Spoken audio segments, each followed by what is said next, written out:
Salam animasi Indonesia. Kalau kita ngelihat animasi Transformer, keren banget kan? Perubahan bentuk dari sebuah bentuk benda biasa aja, kemudian berubah menjadi robot yang kompleks, yang keren. Wah, pokoknya asik banget. Nah, biasanya kalau animasi, animatornya sudah bikin animasinya, lalu ditambah dengan background design, kemudian dikompos jadi satu. Langkah berikutnya kita sebut editing. Ini salah satu langkah yang paling penting dalam proses pembuatan animasi. Saya Mas B dari Camps, kita akan membahas lebih jauh mengenai editing dalam nganimasi bersama Mas B di Telios TV. Proses nganimasi tidak berhenti pada saat kita sudah membuat sebuah scene yang keren banget. Tapi tahap berikutnya adalah proses editing. Sebelum kita masuk ke dalam tahap editing, kita mengenal dulu sistem video yang digunakan di dalam sebuah negara. Ada 3 sistem yang digunakan di dalam dunia ini. Sistem video yang pertama namanya PAL D1 atau DV, Digital Video, yang jumlahnya 25 frame per second-nya. Kemudian ada sistem NTSC yang jumlah framenya 29,97 frame per second atau biasanya digenapkan menjadi 30. Yang terakhir ada sistem yang namanya SECAM. Nah, biasanya PAL ini digunakan di negara-negara Asia dan Asia Tenggara, sedangkan NTSC lebih ke negara-negara Amerika, tapi di negara Asia ini ada Vietnam dan Jepang yang menggunakan NTSC juga. Lalu yang terakhir SECAM, itu sistem video yang digunakan di Eropa. Kita masuk mengenai editing. Pertama, editing secara umum untuk 2D animasi maupun 3D animasi. Biasanya kita perlu software atau alat bantu untuk ngedit. Nah, software yang digunakan untuk editing ini macam-macam dan banyak sekali. Contohnya ada Premiere, ada Windows Movie Maker, ada Avid, ada Ulit Video Studio, dan lain sebagainya. Proses editing adalah kita mengimport semua hasil renderan per scene tadi, lalu dimasukkan ke dalam bin, sudah dalam file yang berupa .av atau .mov atau .mov yang uncompressed. Kemudian layer di bawahnya kita isi dengan audio, isinya antara lain VO atau voice over dari dubbernya, kemudian ada background musik atau musik pengiring, dan ditambahkan dengan sound effect. Nah, tugas kita dalam proses editing itu sebenarnya cuma menyatukan openingnya, isi filmnya, terus credit title-nya. Khusus credit title ini biasanya kalian boleh aja bikin sesuatu yang kreatif, misalnya ditambah foto-foto behind the scene atau adegan behind the scene maupun foto-foto semua kru yang terlibat. Kita lihat contohnya ya, ada contoh credit title dalam catatan Dian.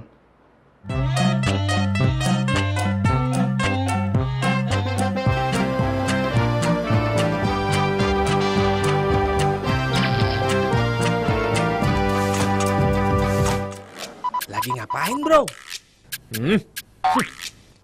GBSLY, TGWLGSMS, PAH. Apa, bro? GWLGSM, STD, SKRG, UDHGSMSLG, UDHSLSAI, NGRT, IGLW, PKEOTK, DSRUDK. Oke, kita baru saja nonton film Larjo Show yang lucu banget. Sekarang, khusus untuk episode ini, kita kedatangan tamu yang sangat istimewa. Dia jadi sutradara juga, editor juga, bahkan yang ngisi suaranya Larjo. Halo Mas Riza Endartama. Mas Bendi. Apa kabar Mas? Baik Mas. Pakai Mas Bro gitu? Oh iya boleh Mas. Bro.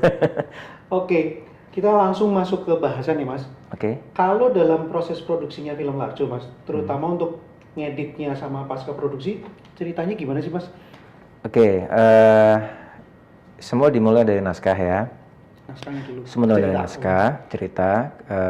Setelah cerita itu di-approve, kita langsung ambil take voice. Rekaman VO-nya. Oke, karena ini dalam konteks kita studio kecil ya, jadi kita harus berusaha seefisien mungkin. Oke.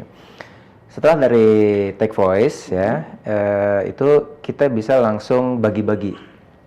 Dari naskah itu kan udah ketahuan juga scene-nya apa aja, durasinya segala macam. Ya, kemudian take voice itu kita masuk editing, langsung dibagi-bagi, dipecah-pecah. Oh, jadi langsung masuk Ya, bagi-bagi itu kita ke langsung. editing. Okay. Nah, setelah itu, setelah ketahuan scene-nya apa aja, kita langsung masuk ke layout. Layout itu adalah kita meletakkan karakter-karakter kita ke dalam sebuah scene. Jadi bayangkan kalau di panggung drama itu sutradara kan naruh karakter ya, naruh prop seperti meja atau apa. Nah itu prinsipnya sama. Jadi kita melayout kamera, lighting segala macam kita masukin. Lighting sih belakangan. Kita masukin lighting, karakter segala macam. Setelah itu kita langsung render kasar. Setengah jadi dulu. Kita langsung masukin kamera di situ semua. Itu langsung ke editing lagi. Jadi Bolak-balik kita ke editing, kita cek lagi timingnya, ya. Kita udah pas timingnya, balikin lagi ke produksi. Dalam arti scene itu kita pecah-pecah yang udah dipecah-pecah itu kita balikin ke animator. Kita kasih ke animator. Ya. Layout itu masih saya ngerjain ya kan. Saya ngerjain. Setelah udah lebih fix, saya udah tahu timingnya apa aja, bagaimana. Saya balikin lagi ke produksi, saya kasih ke animator. Saya bagi-bagi.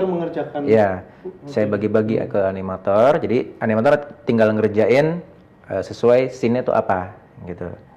Nah setelah itu jadi render rough, balikin lagi ke editing, cek lagi di situ kamera udah oke belum, line of action, komposisi itu cek lagi karena kalau di rough itu kan kita nggak begitu kelihatan. Begitu udah masuk animasi baru mulai kelihatan tuh. Misalnya apa aja. jadi dibenerin lagi. Ya langsung. Oke. Setelah itu ya, kita masuk langsung ke lighting. Sementara itu masih dikerjakan. Sambil. Minimal ini sudah benar lightingnya. Langsung masuk lighting. Lighting kita udah ada rig-nya, udah ada setnya. Jadi kita langsung masukin. Paling hanya menyesuaikan dengan. Yang close up beda kan? Ya. Sama yang dari. Kita menyesuaikan dengan prinsip-prinsip fotografi. Ada 3-point lighting segala macam itu kita sesuaikan lagi kan, benar sesuai kamera. Langsung render. Jadi render tes lagi lighting kayak seperti apa, udah cocok apa belum. Nah sementara itu masih diperbaikin, animator juga mungkin ngedetail, masukin lip sync segala macam, masukin efek-efek kalau ada. Point gitu. Ya seperti itu. Lu di editing ya, kita masukin suara, pasin lagi gambar-gambar segala macam. Sambil nunggu udah fix, setelah ini render final langsung compile. Udah jadi gitu ya? Jadi.